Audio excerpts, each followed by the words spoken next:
નમસ્કાર, જોહાર.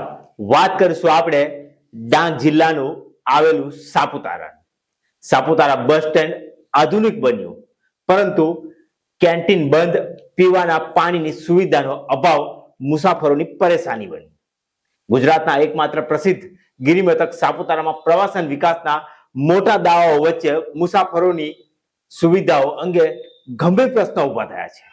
લાખો રૂપિયાના ખર્ચે આધુનિક સુવિધાથી સજ્જ બસ સ્ટેન્ડ નિર્માણ કરવામાં આવ્યું હોવા છતાં પણ મુસાફરોને પ્રાથમિક સુવિધાઓથી વંચિત આજે પણ રહેવું પડે છે.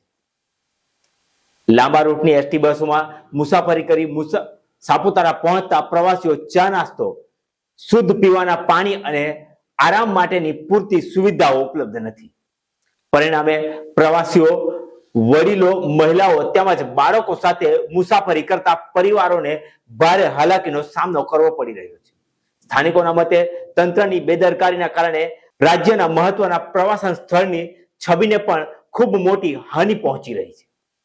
બસ સ્ટેન્ડ પર આવેલી કેન્ટીન લાંબા સમયથી બંધ હાલતમાં છે. સ્થાનિક નાગરિકો, પ્રવાસીઓ દ્વારા વારંવાર અનેક વખત રજૂઆત કરવામાં આવી છતાં પણ એસટી વિભાગ દ્વારા કોઈ પણ અસરકારક પગલાં લેવામાં આવ્યા નથી. કેન્ટીન બંધ રહેવાના કારણે એક તરફ એસટી નિગમને આવકનું નુકસાન તો થઈ જ રહ્યું છે, બીજી તરફ મુસાફરોને પાણી, નાસ્તા જેવી સુવિધાઓ માટે બસ સ્ટેન્ડની બહાર જવું પડે છે. જ્યારે લાંબા રૂટની બસ આવે છે અને બસ સ્ટેન્ડ ઉપર થોડા સમય માટે જ ઊભી રહે છે, ત્યારે ત્યાં ખાવાની, પાણીની કોઈ પણ સગવડ મળતી નથી, જેને લઈને મુસાફરો આજે પણ ખૂબ પરેશાન છે.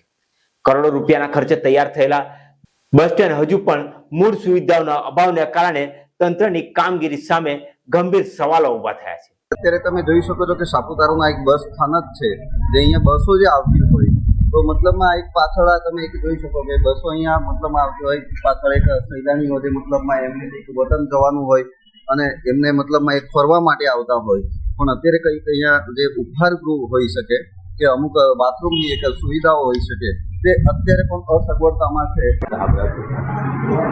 આ પાછળ એક જે જોઈ શકો એક ઉપહાર ગૃહ છે, મતલબમાં કોઈને અહીંયા મતલબમાં જે આવેલા સહેલાણીઓને એક ચા નાસ્તો કે જે મતલબમાં જમવાનું એક આગળ સુવિધાઓ હતી, એ સુવિધાઓ અત્યારે મતલબમાં એક ટેન્ડર પ્રક્રિયા જે ઇજારદાર દ્વારા મતલબમાં હજુ પણ એક સક્રિય નથી થઈ, એ લોકોને મતલબમાં એક તકલીફ જે પડતી હોય. અને પાછળ તમે એક જોઈ શકો છો એક બાથરૂમ છે, શૌચાલય છે, ને આ શૌચાલયમાં મતલબમાં જે આ દિવ્યાંગ મતલબમાં કોઈ હેન્ડીકેપ હોય તો એના માટે આ એક બાથરૂમ જે બનાવેલ છે અદ્યતન સુવિધાઓ સાથે આ એક મતલબમાં બાથરૂમ આપેલ હતું, પણ એ ચોક્કસ અત્યારે પણ બંધ હાલતમાં છે.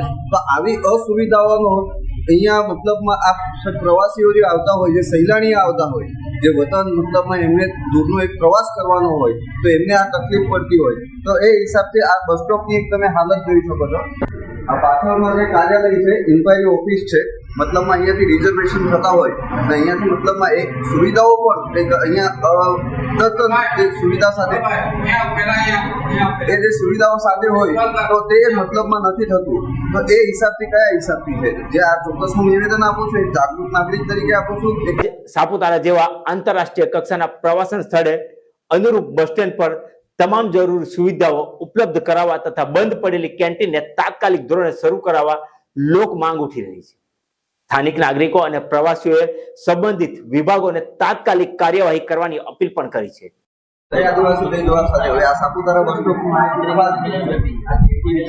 જોકે અહીંયા એક જમવાની એક વ્યવસ્થા મતલબમાં જે આવતા સહેલાણીઓ, જે પ્રવાસીઓને જે મતલબમાં જે ઉપહાર મતલબમાં જે મળતું હોય તો એ અત્યારે બંધની હાલતમાં છે.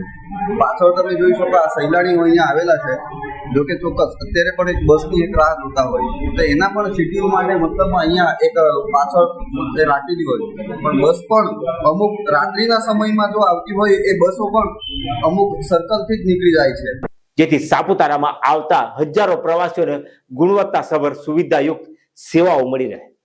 પરંતુ સાપુતારાના નવા બદલાયેલા કલેક્ટર પણ આ બાબતે તાત્કાલિક કોઈ પગલાં લે તો સાપુતારા આવનાર સમયમાં ચોમાસું બેસશે અને ચોમાસામાં હજારો પ્રવાસીઓ સાપુતારા ખાતે ઉમટી પડે છે અને સાપુતારાની જે છબી ખરડાઈ છે, સાપુતારાની જે ઇમેજ બસ સ્ટેન્ડને લઈને ઊભી થઈ છે, ઇમેજમાં જો સુધારો થશે તો પ્રવાસીઓનો વધારો ચોક્કસ ચોમાસા સમયમાં જોવા મળશે.